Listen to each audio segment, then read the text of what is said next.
Assalamualaikum warahmatullahi wabarakatuh.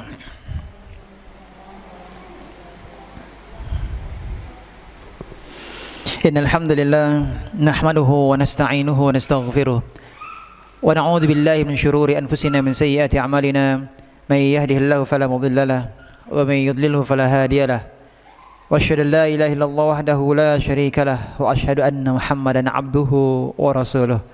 Allahumma salli wa sallim ala nabiyyina Muhammad wa ala alihi wa ashabihi wa man tabi'ahum bi ihsanin ila yaumiddin. Amma ba'd. Ibu-ibu yang semoga senantiasa dirahmati Allah Subhanahu wa taala dan segenap pemirsa Najah TV dimanapun Anda berada, a'azzanallahu wa iyyakum. Alhamdulillahilladzi bi ni'matihi tatimmu shalihat. Kesempatan yang berbahagia ini insyaallah taala kita akan mengulang kembali, dan tidak ada ruginya kita mengulang-ulang pelajaran dari apa yang telah kita pelajari dalam rangka untuk mengingat apa yang telah kita pelajari. Dan yang kedua, insyaallah ta'ala setiap kali kita memurojaah, mengulang pelajaran, ini akan menambah keimanan kita.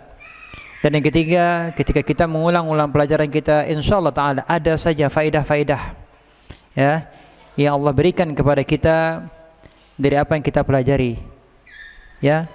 Baik itu yang kita pelajari itu berkaitan dengan ayat-ayat Allah Subhanahu wa taala ya, Al-Qur'an, ataupun yang kita pelajari hadis-hadis Rasulullah sallallahu alaihi wasallam. Dalam waktu yang singkat ini, kesempatan ini, kita akan kembali mengulang pelajaran kita yang berkaitan dengan hadis yang masyhur ya, yang berkaitan dengan niat. InsyaAllah ta'ala kita semuanya sudah sering mengingat tentang hadis ini, tapi tidak ada salahnya kembali, tidak ada salahnya ya, karena masalah niat ini adalah masalah yang sangat penting ya, masalah yang sangat penting.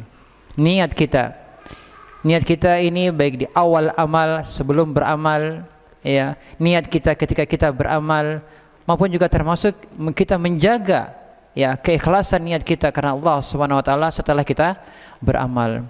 Nah, ini perlu kita ingatkan ya, karena ini adalah perkara yang sangat penting. Ini juga berkaitan dengan pahala ya, balasan yang akan Allah berikan dari apa yang kita niatkan. Hadis tersebut ya, yang masyhur, hadis diriwayatkan dari Amirul Mukminin ya, an Amirul Mukminin Abi Hafs Umar bin Khattab radhiyallahu taala an qala sami'tu Rasulullah sallallahu alaihi wasallam yaqul innamal a'malu bin niyyat wa innama likulli imri'in ma nawa faman kanat hijratuhu ila Allah wa rasulih fahijratuhu ila Allah wa rasulih wa man kanat hijratuhu lidunya yusibuha aw imra'atin yankihuha fahijratuhu ila ma hajara ilaih. Ibu-ibu yang semoga senantiasa rahmati Allah Subhanahu wa taala, hadis ini diriwayatkan dari Amirul Mukminin Abu Hafs Umar bin Khattab, semoga Allah SWT meridainya. Aku mendengar Rasulullah SAW bersabda, ini Umar bin Khattab mendengar Rasulullah SAW bersabda, sesungguhnya amalan-amalan itu tergantung apa? Tergantung niat-niatnya. Dan sesungguhnya setiap orang hanya akan mendapatkan apa yang dia niatkan. Barang siapa hijrahnya kepada Allah dan Rasulnya, maka hijrahnya kepada Allah dan Rasulnya. Barang siapa hijrahnya untuk dunia yang ingin dia raih, atau untuk wanita yang ingin dia nikahi, maka hijrahnya kepada apa yang dia berhijrah karenanya. Hadis ini diriwayatkan oleh Imam Bukhari dan Muslim. Ibu-ibu semoga senantiasa rahmati Allah Subhanahu wa taala. Innamal a'malu bin niyyat. Sesungguhnya seluruh amal itu tergantung kepada niatnya. Al-a'mal dalam hadis ini umum ya, al-a'mal, amalan-amalan dalam hadis ini umum ya. Dan amal itu tolak ukurnya bagi Allah apa, Bu? Niat. Niat karena Allah Subhanahu wa taala, bukan karena riya ya, bukan karena ingin dipuji. Kembali bahwa al-a'mal, al-a'mal itu jamak dari al-amal. Ya, al-amal, amal perbuatan. Kalau al-amal itu jamaknya, bentuk banyak dari amal, ya. Jadi amal-amal. Amal ini, ya, amal yang dimaksud dalam hadis ini umum, ya. Itu bisa mencakup perbuatan, mencakup perkataan, juga mencakup pikiran, ya. Contoh dari perbuatan, ya. Senyum. Ibu, kalau orang senyum itu biasanya karena apa, Bu? Senyum itu. Ibu kalau senyum karena apa, Bu? Kalau ibu melihat orang senyum biasanya karena apa, Bu?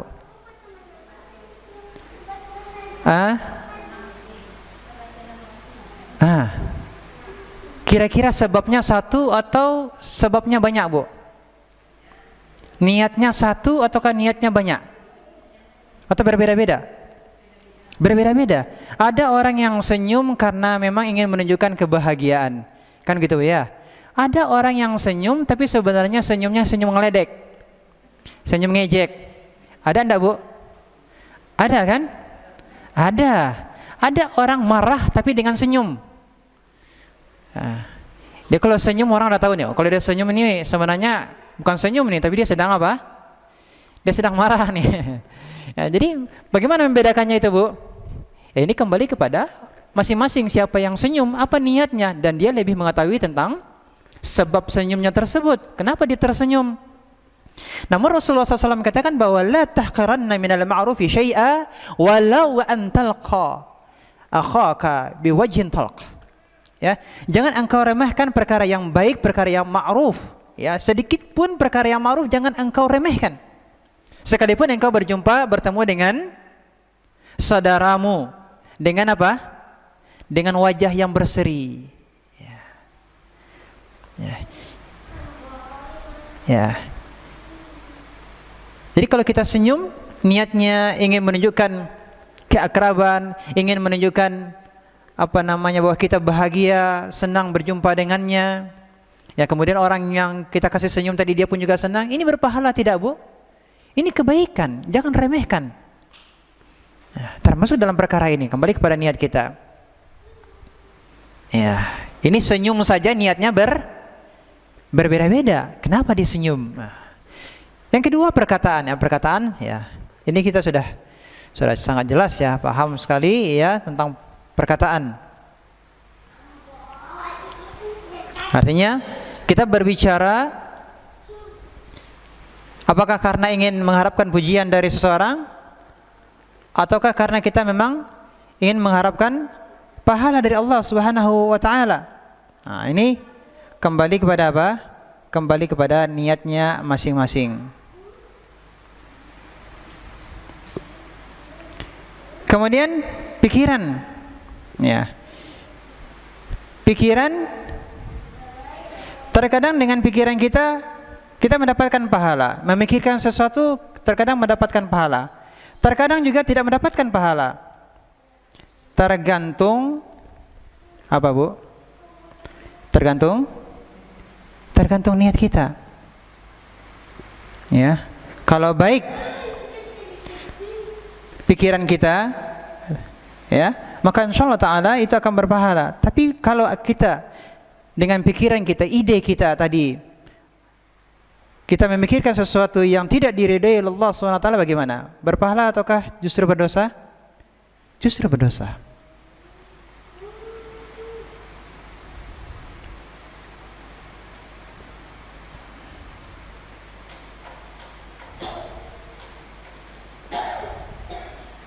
Ya, contohnya seperti Al-Walid bin Al-Mughirah. Ya. Al-Walid bin Al-Mughirah, dia berusaha mengerahkan pikirannya. Bagaimana orang tidak menerima Al-Quran? Ya. Bagaimana orang-orang tidak mau menerima dakwah Rasulullah sallallahu alaihi wasallam? Maka Al-Walid bin Al-Mughirah, ya, disebutkan di dalam Al-Quran dalam surah Al-Mudaththir, ya, summa nazar, kemudian dia berfikir, Ya. Apa yang dia pikirkan, Bu? Dia berpikir bagaimana orang tidak menerima Al-Quran, bagaimana dia bisa mencela Al-Quran. Maka kemudian sampailah perkataan dari Al-Walid bin Mughirah bahwasanya Al-Quran ini apa, Bu? Tidaklah Al-Quran ini melainkan apa? Sihir yang dipelajari. Tidaklah Al-Quran ini melainkan apa? Hanyalah perkataan manusia. Nah, seperti Walid bin Mughirah yang dia berpikir bagaimana agar orang meninggalkan Al-Quran, tidak menerima Al-Quran, agar dia bisa mencela Al-Quran, maka dia berdosa dengan niatnya tersebut. Kebalikannya, siapa yang menggunakan akal pikirannya untuk mentadaburi alam semesta ini, ya, keagungan Allah Subhanahu wa taala, maka dia akan mendapatkan pahala. Seperti Allah Subhanahu wa taala memuji wa yatafakkaruna fi khalqis samawati wal ardh, mereka bertafakkur tentang penciptaan langit dan bumi. Nah, jadi berfikir pun bisa mendapatkan dosa, berfikir pun juga bisa mendapat apa, Bu? Pahala. Apa yang menjadi barometernya, Bu? Niat. Maka, Bu, hidup ini tidak akan ada yang sia-sia jika diniatkan karena Allah Subhanahu wa taala. Ya. Dan semuanya akan dicatat. Semuanya akan dicatat. Semua amal itu akan dicatat. Hingga disebutkan dalam Al-Quran nanti pada hari kiamat, ya, ada yang berkata, mali hadzal kitabi la yughadiru shaghiratan wa la kabiratan illa ahsaha. Mengapa kitab ini, yakni catatan amal ini, tidak perkara yang kecil maupun besar, semuanya tercatat.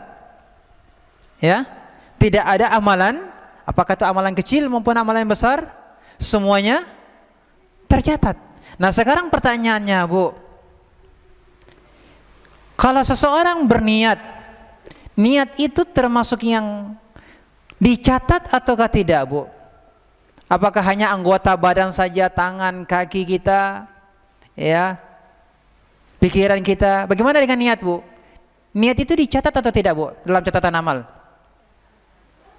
Dari mana Ibu tahu dicatat?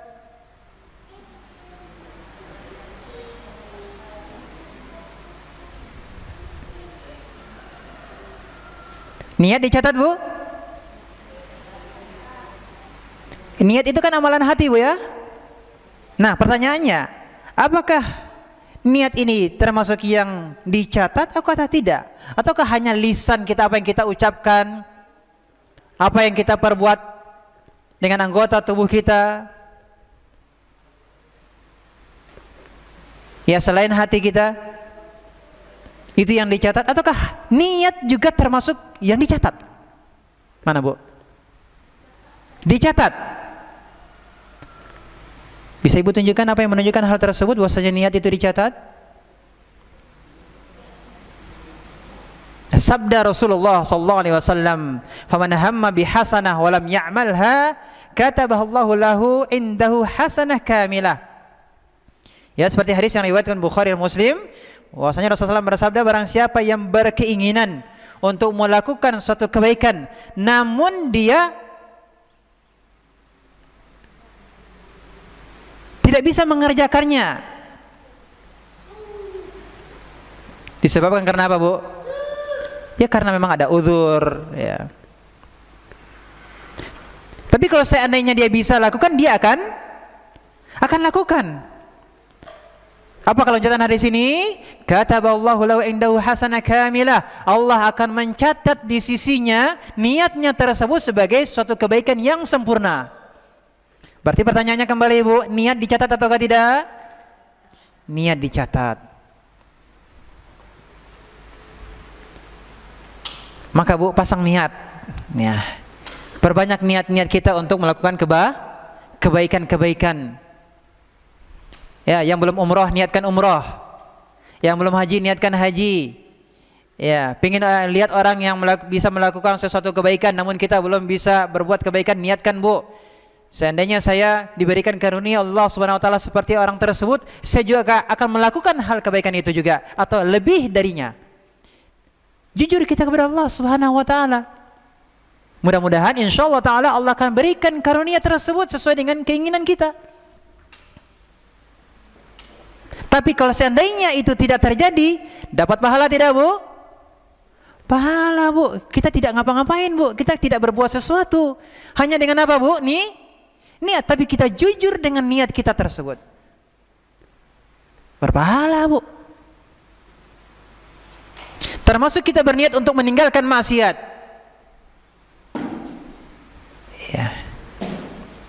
Ya. Meninggalkan maksiat. Ya.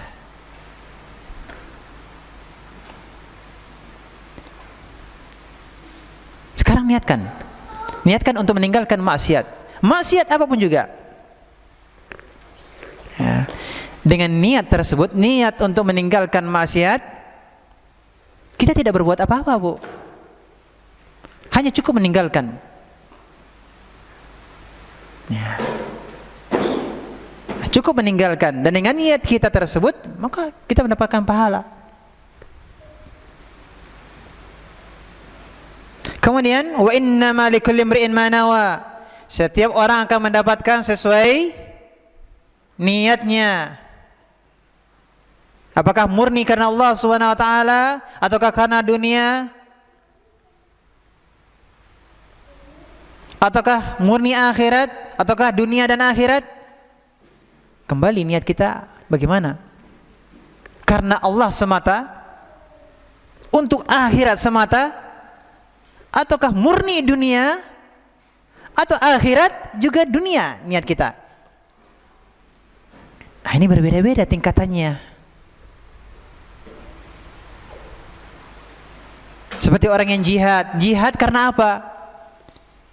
Untuk membela agama, menegakkan kalimat Allah, ataukah ingin mendapatkan harta rampasan perang? Menuntut ilmu karena apa? Karena ingin menghilangkan kebodohan dari diri kita. Kita ingin mendakwahkan ilmu tersebut, kita ingin mengamalkan ilmu tersebut, ataukah kita ingin dikatakan sebagai seorang ustadzah? Ataukah kita ingin dipuji orang supaya dikatakan sebagai seorang ustadzah?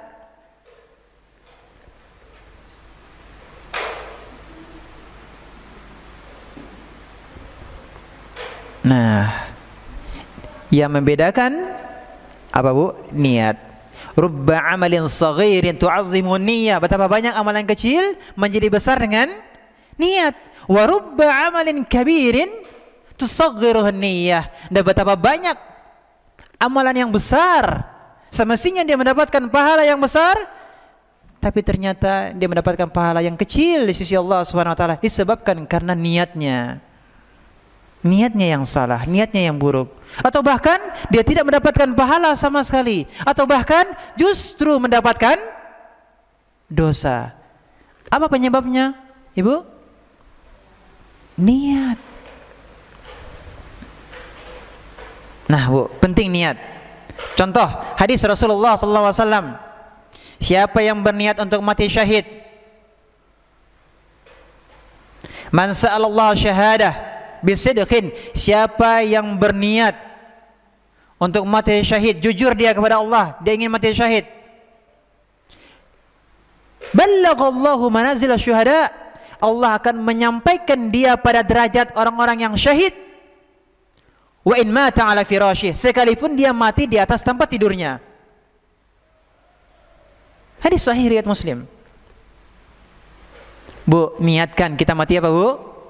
Mati syahid. Kalau seandainya dikumandangkan atau dipanggil oleh amir kita, pimpinan tertinggi di negara kita ini, untuk kita berjihad fi sabilillah, untuk membela Islam, kita akan berperang, ya, berjihad.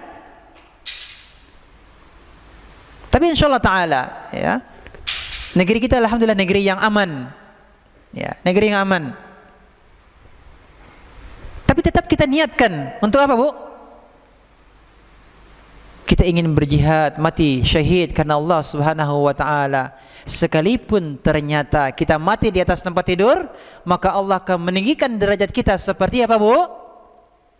Derajat orang-orang yang mati syahid. Nah ini Bu,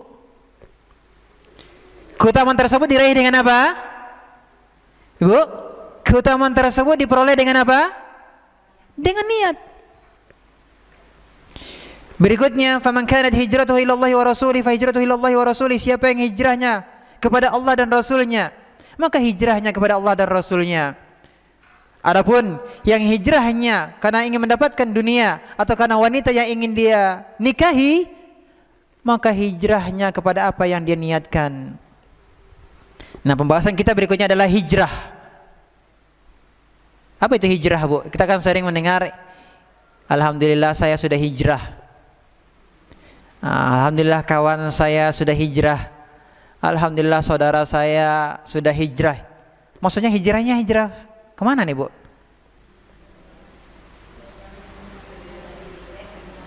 Kalau Nabi SAW hijrah dari Makkah ke Madinah. Nah, dan kemudian ditetapkan sebagai apa, Bu? Hijrahnya Nabi SAW ini sebagai apa? Awal tahun Hijriyah terkait dengan hijrah Nabi SAW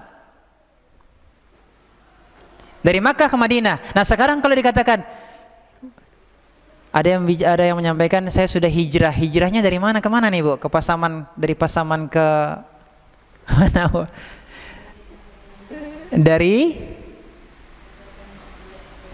Dari berbuat maksiat kepada ketaatan, Bu ya. Kalau berbuat maksiat lagi bagaimana, Bu? Berarti kembali lagi, Bu, tidak hijrah gitu, Bu ya. Nah, ini kita harus pahami dulu makna hijrah. Dalam hadis ini, hijrah disebutkan oleh Rasulullah SAW ini salah satu contoh amal. Dan ini tidak terbatas hanya terkait dengan masalah hijrah saja, tidak. Kembali di awal pembahasan kita bahwa amal yang dimaksud dalam hadis ini sifatnya apa, Bu? Umum. Kemudian di ujung hadis Rasulullah SAW menyebutkan salah satu contoh amalan dikaitkan dengan niat. Ini menunjukkan bahwa hijrah itu adalah ibadah yang sangat agung, besar pahalanya, besar keutamaannya. Tapi niatnya karena apa? Karena Allah dan Rasulnya ataukah karena dunia?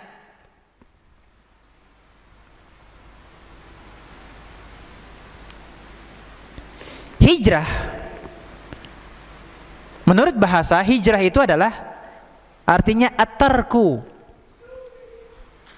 meninggalkan. Secara bahasa, hijrah itu apa, Bu? Meninggalkan.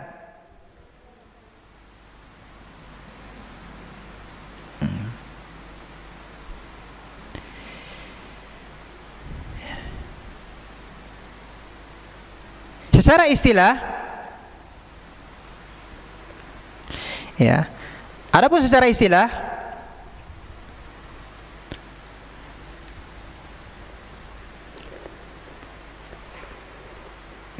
ini terbagi menjadi dua.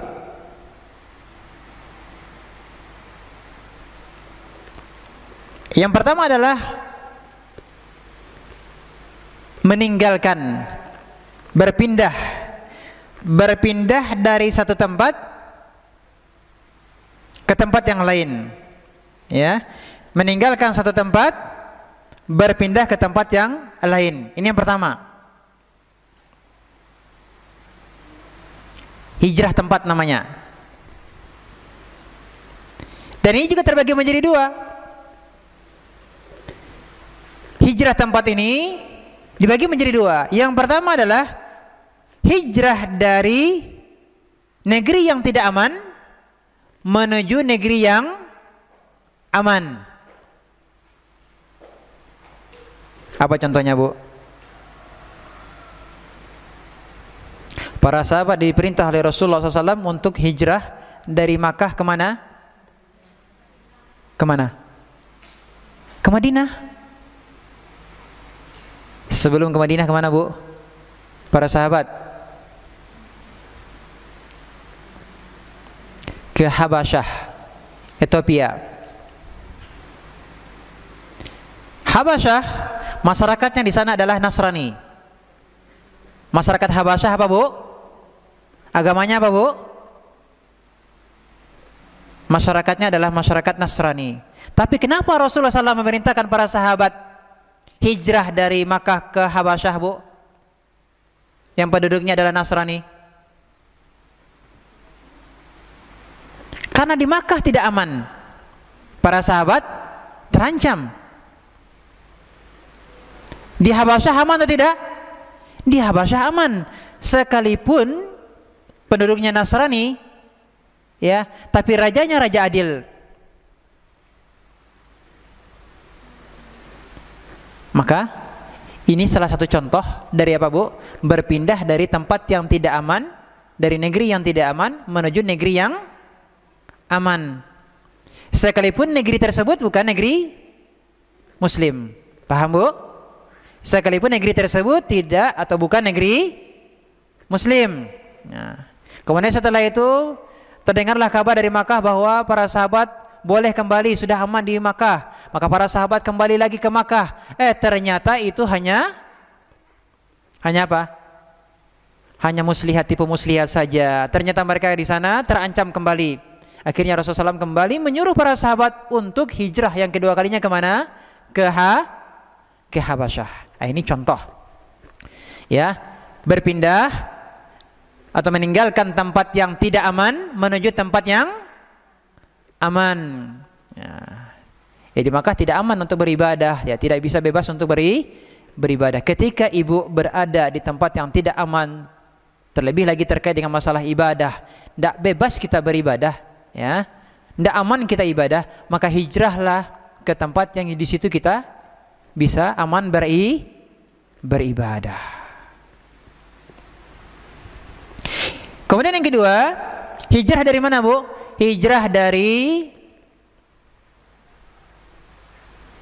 negeri kafir menuju negeri Muslim. Contohnya mana? Apa contohnya, Bu? Hijrahnya Rasulullah sallallahu alaihi wasallam dari Makkah menuju Madinah. Nah, ini contoh, ya, meninggalkan tempat yang negeri kafir menuju negeri Muslim. Dan seorang Muslim kalau dia berada di negeri yang dia tidak bebas untuk beribadah, tidak aman untuk beribadah, dan dia mampu untuk pindah ke negeri yang aman, maka wajib hukumnya untuk berpindah. Wajib baginya untuk hijrah, meninggalkan negeri yang dia tidak aman, tidak bebas untuk beribadah, menuju apa, Bu? Negeri yang di sana dia bisa bebas, aman untuk beribadah.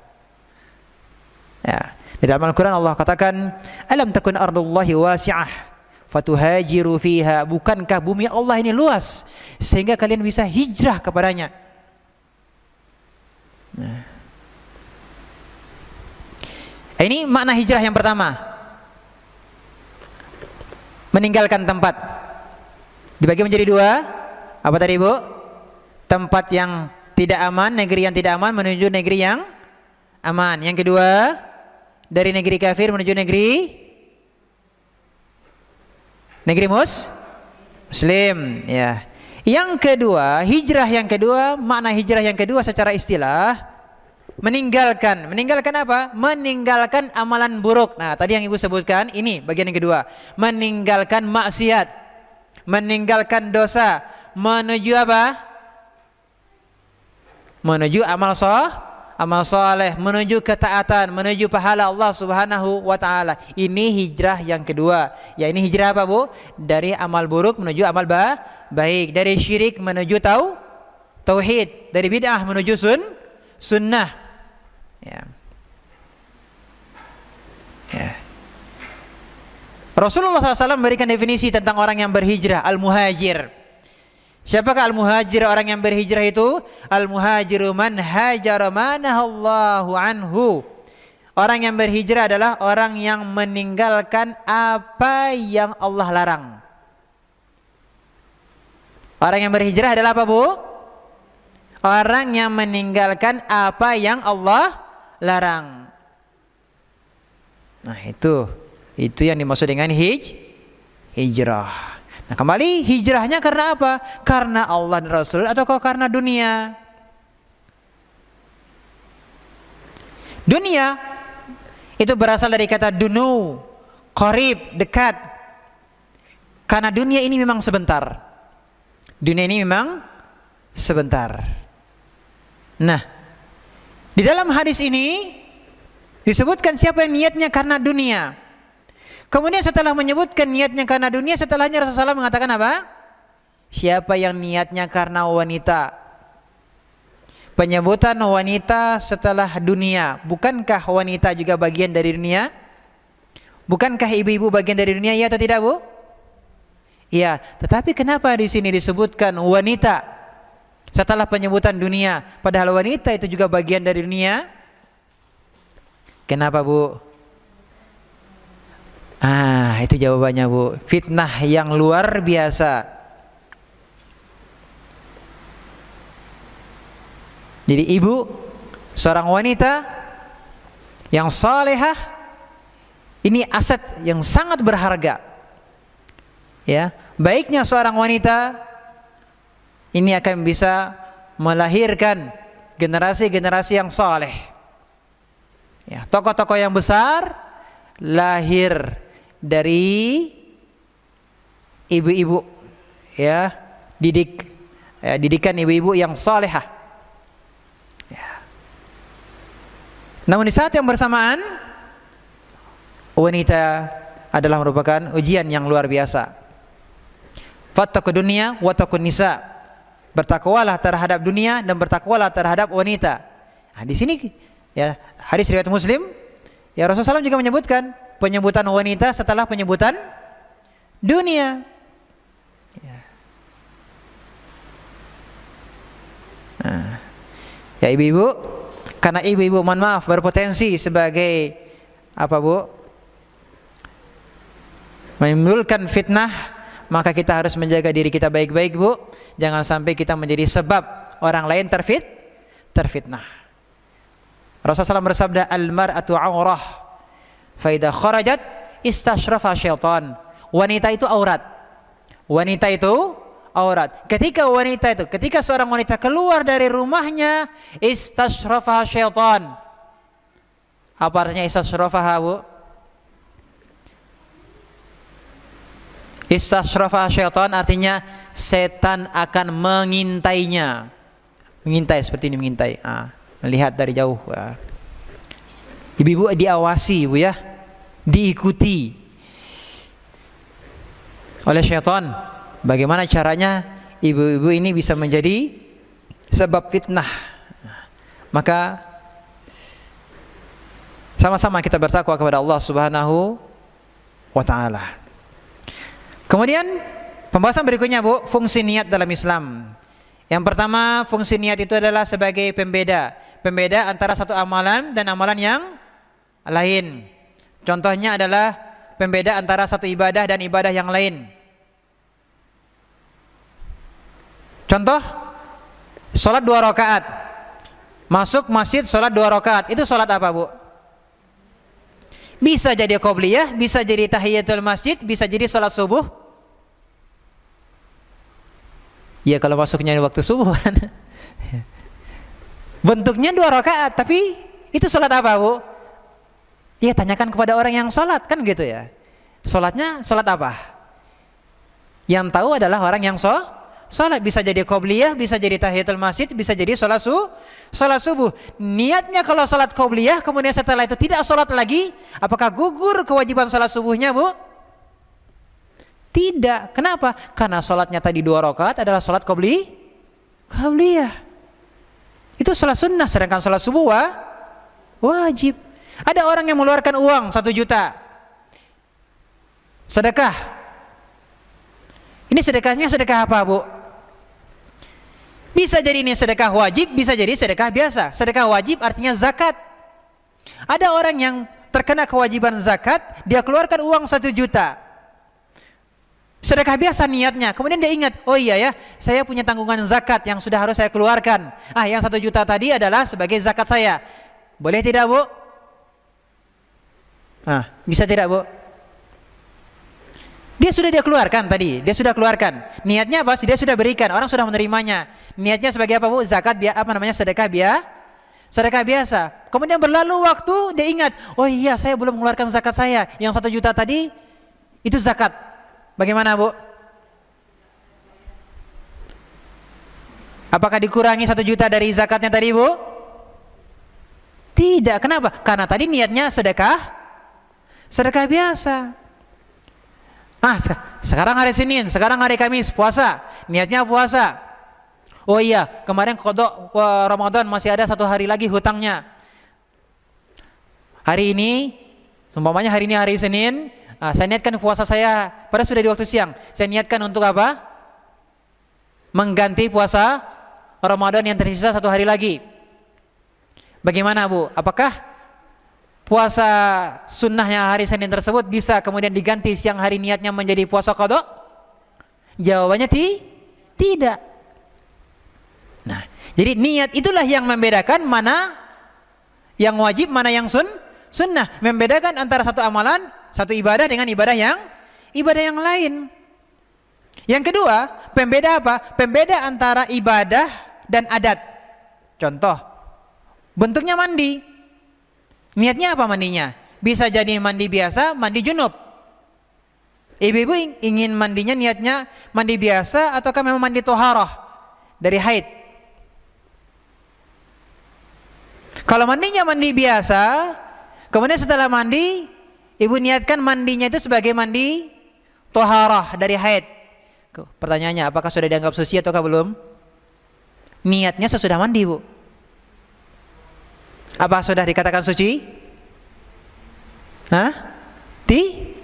Tidak. Nah, berarti itu apa? Niat itu membedakan antara ibadah, mana adat, kebiasaan. Nah, mandi, kebiasaan mandi. Ya. Contoh puasa. Membedakan puasa, apakah ini puasa ibadah ataukah puasa adat? Ada orang yang tidak makan memang karena tidak ada makanan, atau yang kedua karena memang lagi diet.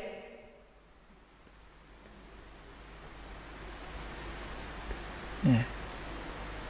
Memang biasanya dia tidak makan, kenapa? Diet. Memang biasa dia tidak makan, kenapa? Memang gak ada makanan. Tapi dia tidak niatkan puasanya untuk ibadah. Apakah berpahala, Bu? Tidak.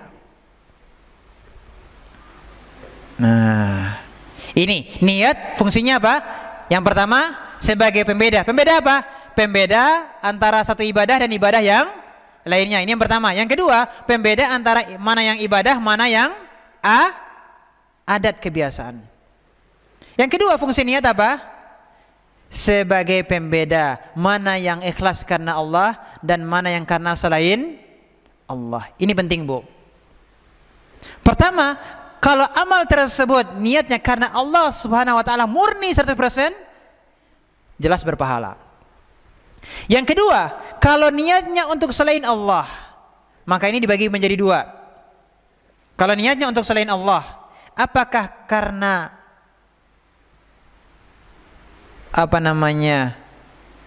karena dunia, namun dia tidak ingin riya.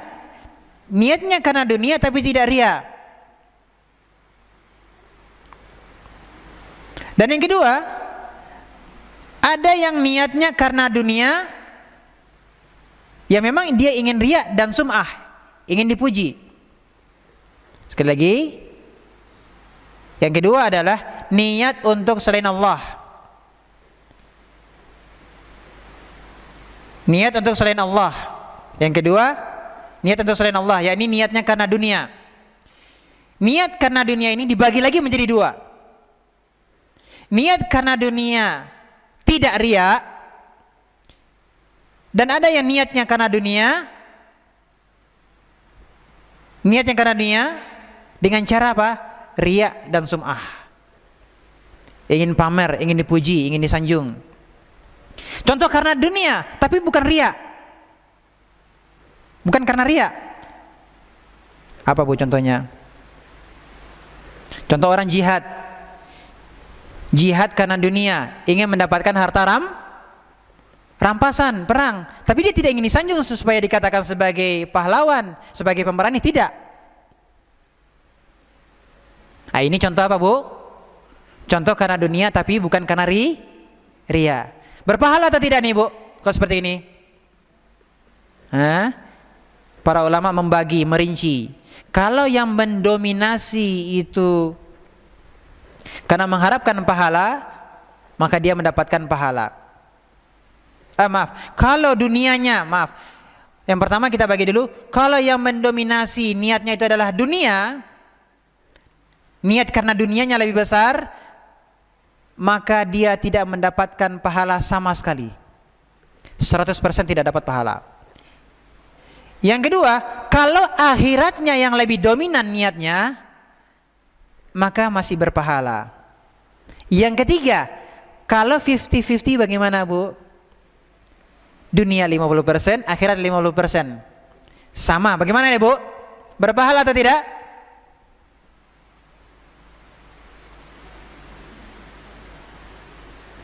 Menurut sebagian ulama, tidak berpahala. Kalau niatnya karena dunia 50%, akhirat 50%.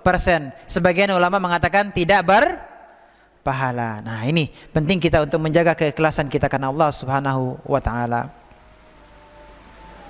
Contohnya apa, Bu? Menuntut ilmu. Menuntut ilmu, ya. Menuntut ilmu karena Allah Subhanahu wa taala. Ini bagian yang pertama. Yang kedua, menuntut ilmu karena dunia. Tapi dia tidak ria, tidak ingin disanjung, tidak ingin dikatakan sebagai seorang yang alim, tidak dikatakan sebagai ustadzah, ustadz. Tapi karena dunia. Apa karena dunia, Bu? Dengan menuntut ilmu tersebut, dia bisa mendapatkan apa, Bu? Penghasilan, ya. Kan ini dunia. Tapi dia tidak ingin dikatakan sebagai seorang alim. Berpahala ataukah tidak, Bu, menuntut ilmunya tersebut? Kembali yang sudah kita bahas tadi, kalau yang mendominasinya karena dunia, berpahala atau tidak? Tidak. Kalau yang mendominasinya adalah niat akhirat, berarti berpahala. Kalau sama, menurut sebagian ulama, tidak berpahala. Bisa dipahami, Bu? Ya. Nah, sekarang karena dunia dan juga ingin dipuji, riya, sum'ah, bagaimana nih, Bu? Ini jelas-jelas tidak mendapatkan tidak mendapatkan pahala.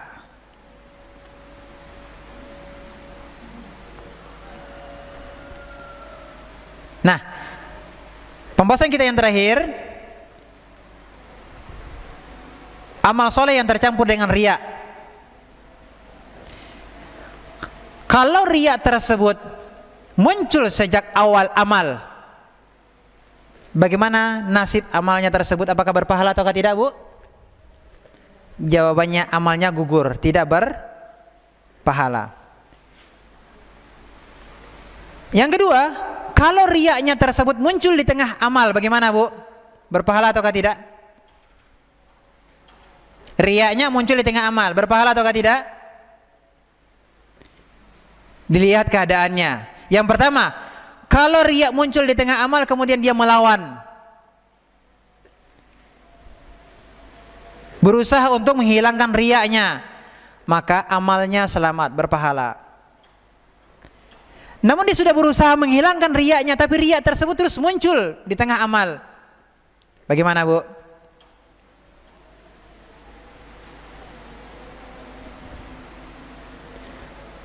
Selagi dia berusaha berjuang untuk menghilangkan riyanya, maka insya Allah ta'ala pahala tetap dia akan peroleh. Amalnya tidak gugur.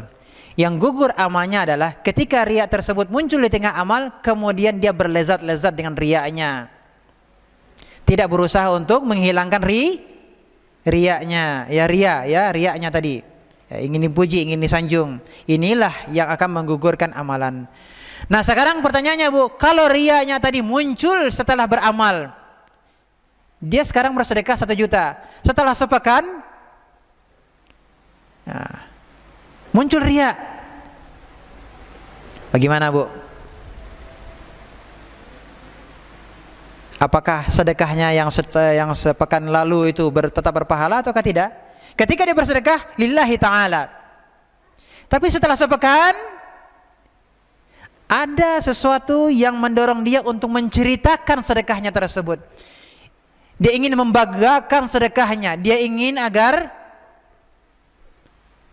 dia disanjung dengan sedekahnya yang telah dia lakukan di sepekan yang lalu.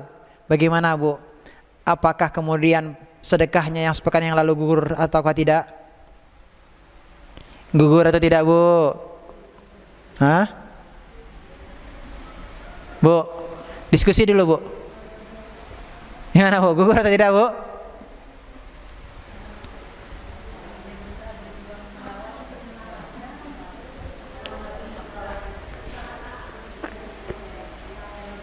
Kalau riya di awal amal, jelas, Bu ya, gugur, Bu ya. Riyanya muncul di pertengahan amal, sedang beramal, sedang sholat, tiba-tiba kemudian ada orang lewat gitu kan, diperbagus sholatnya gitu. Baca Al-Quran, ada yang datang, dia perbagus bacaan Al-Qurannya gitu ya. Kalau dia berusaha melawan, menghilangkan riyanya, amalnya tidak gugur. Tapi kalau dia berlezat-lezat, amalnya tersebut gugur. Sekarang riyanya muncul belakangan, Bu. Sudah selesai amalnya, ada yang mendorongnya untuk riya, ingin dipuji, ingin disanjung. Bagaimana amal yang sudah dilakukannya tersebut, Bu? Ketika dia melakukannya ikhlas, Bu. Nah, gimana, Bu? Gugur? Para ulama khilaf dalam masalah ini. Ada yang mengatakan gugur, seperti Ibnu Qayyim rahimahullah ta'ala mengatakan gugur amalannya. Namun menurut pendapat yang kedua tidak gugur. Dan ini pendapat yang insyaallah ta'ala lebih kuat, ya, pendapat yang rajih adalah tidak gugur, karena amalnya sudah berlalu, dan ketika dia amalkan amal tersebut ikhlas karena Allah Subhanahu wa ta'ala. Namun, Bu, menurut pendapat yang kedua ini, bagaimana dengan masalah riyanya? Riyanya ini adalah dosa tersendiri. Bisa dipahami, Bu? Amal yang telah dia lakukan itu lillahi ta'ala, dia akan mendapatkan pahala dari amalan tersebut. Adapun riya yang muncul belakangan setelah amal, bagaimana? Itu adalah maksiat tersendiri. Bisa dipahami, Bu? Baik, mudah-mudahan yang sedikit ini bisa mengingatkan kita terus untuk bisa kita menjaga niat kita karena Allah Subhanahu wa ta'ala. Niat kita semuanya karena Allah Subhanahu wa ta'ala. Dan semoga Allah Subhanahu wa ta'ala memberikan balasan kebaikan, ya, yang akan memperberat timbangan-timbangan amal kita, ya, menjadi timbangan amalan yang berat di sisi Allah Subhanahu wa ta'ala. Allahumma amin. Mudah-mudahan bermanfaat. Kurang lebihnya kami mohon maaf. Wassalamualaikum warahmatullahi wabarakatuh. Kita tutup dengan kafaratul majlis. Subhanaka bihamdika asyhadu an la ilaha illa anta astaghfiruka wa atubu ilaik. Wassalamualaikum warahmatullahi wabarakatuh.